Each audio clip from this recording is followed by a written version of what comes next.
Hey guys, what's going on? Kevin Cage back with another cryptocurrency video. This is going to be a great one for you all today with some good information. So just here, Coin Paprika, just a reminder for all the newcomers, we're hovering as the world's best stablecoin at 39 cents, 40 cents, and a lot of people are impatient. I get comments saying XRP is only at 40 cents, Bitcoin went up 15%. Guys, XRP was at 25 cents just a while back. That's still phenomenal growth. This is a long-term investment. This is not getting rich overnight. And if you hold, I wholeheartedly believe that you will make a massive ROI, return on investment.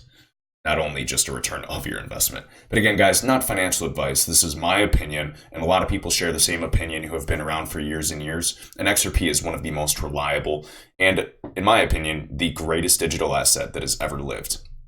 So let's kick things off here. Tyler Winklevoss, and I know many of you know him and his brother. Cryptocurrency is the first money in the world that is governed entirely by math and not the legal regulatory apparatus of high priests. This alone should give you pause. This is a great point. I just wanted to emphasize that. Very smart guy, obviously has a vested interest in Bitcoin since him and his brother own so much, and they are also running the Gemini exchange. But again, very smart guy, and he sees the value. Next up, Dan Hedl at Dan Hedl, H-E-L-D, and it's held, but a little different there. So gold has an 8 trillion market capitalization with zero merchant adoption. That is a great point I've never even made. So why does the mainstream press think Bitcoin can only have value if it's used for coffee payments? This is a great point. And again, XRP Neo right here. Gold has intrinsic value. The material is considered valuable in itself. It's used in jewelry and for other purposes and has been considered valuable by all cultures globally through known time. This is why it's so suitable as a store of value and does not deteriorate. This is a great point for not only Bitcoin, but any other services that might not be actually evolved in merchant adoption. We don't need XRP to be used for coffee payments or to shop on Amazon.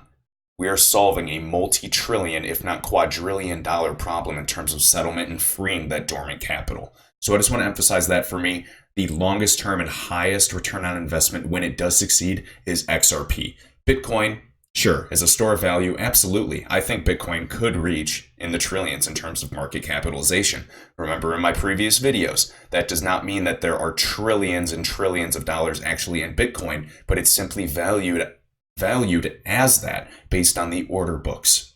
All it is a market based on what people want to buy and sell. It's an agreement. It does not mean that there's actually $8 trillion. Remember, in all of my videos, I use this as an example. JP Morgan made the point when the cryptocurrency market capitalization was at $300 billion, there was actually only $6 billion net inflow in that market to increase it to that much. That is massive. Next up, shared by Damor Sahami, and it's $2,000 plus at DAM00R on Twitter. And he shares this great document. You guys can check it out here as well. And this is regarding the messaging standards. So Swift sharing this document. Of course, they're one of the largest in the world, 45 plus years legacy service that Ripple is essentially aiming to replace or integrate with entirely. And right here, this is what is important. The ISO 20022 migration for cross-border payments and cash management. The global ISO 222 migration for cross-border payments and cash management will start in November 2021. And now is the time for you to start planning and preparing for it. This session will share the latest information on ISO 222 migration, impacts to your organization, and the coexistence measures. This is by Cindy Fu of Swift. And this is dated for August 2019 in Malaysia.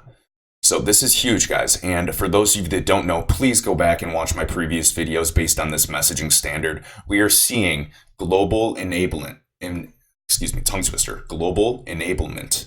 And all of these different payment providers, FIs, everyone using different messaging standards cannot communicate in and outside of their organization. When we get on a level playing field, use that same messaging standard, Ripple XRP can interoperate and be that bridge currency for all to settle value instantaneously without any error rate like we experience today with virtually zero fees. There are so many benefits, and I could rant for hours, and I know that everyone else can as well.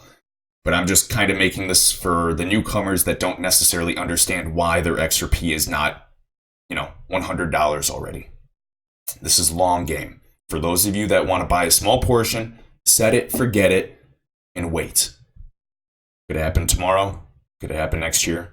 Nobody knows, but I'm waiting and I'm just following these documents. You see where the trends are going. Trends make you money. And there's risk, but the risk is what makes you money in investing. Nothing is guaranteed. And always, always, always do your own research. But again, right here, I think crypto at I think crypto 1. It's big because it's likely the rollout of ISO 222. Finally, banks will be using the same messaging standards. Ripple has said the inoperable messaging standards was a major hurdle. And what's happening is we are actually seeing Swift push all of this, and we're actually making a mandatory messaging standard across banks globally, or at least the 11,000 plus partners of Swift today. And Ripple has a huge chunk of those with some of the highest payment volumes in the world. And I think it's entirely possible that these institutions will not only continue to use Swift, but they will be using Ripple. And many already are using Ripple software today due to the actual, not only removing the friction, but their superior messaging standards and analytics. No offense to Swift, but they are not a multi-billion-dollar startup. Swift is a nonprofit, and there's not as much money for them. Of course, there's been some changes, but they know that they're changing. And Ripple is the Goliath in this scenario. And Ripple's trying to, play nonchalantly that they're, working hard and this hasn't been planned. But if you watch and you see who's involved, these are some of the biggest players in the world, revolutionizing the world of payment. And there are exciting, exciting times ahead. And I know, guys, I'm extremely biased. I'm extremely excited. I've been, looking at XRP for a long time now, and there is news and developments each and every day. So please, follow some reliable YouTubers that source their information. Follow some great blogs like Hodor. Follow some great personalities on Twitter. Look into the news. Look into these documents that banks are releasing. There's so much going on. And remember that Ripple, the private company, does not owe you anything. They don't need to explain what they're doing because they're trying to solve a multi-trillion-dollar problem for their client base, not us everyday people, retail investors. So stop feeling like you are owed anything. We have to earn our keep here. And this is an opportunity for everyday people like you and I to make some great money and basically establish a legacy for your family for years to come. So I just want to emphasize that. Stay positive, guys. Keep on fighting. Remember, our job is easy. Simply hold. If you want to sell, that's fine. Do what you need to do to sleep at night, but it's not a bad idea to, put a few dollars in that you would have spent on something silly and hold long term because you never know. Instead of buying lottery tickets, maybe take the several dollars every week and throw it in there. This is why the rich stay rich and the poor stay poor. With that, guys, hit that like button, subscribe if you haven't already, and until next time.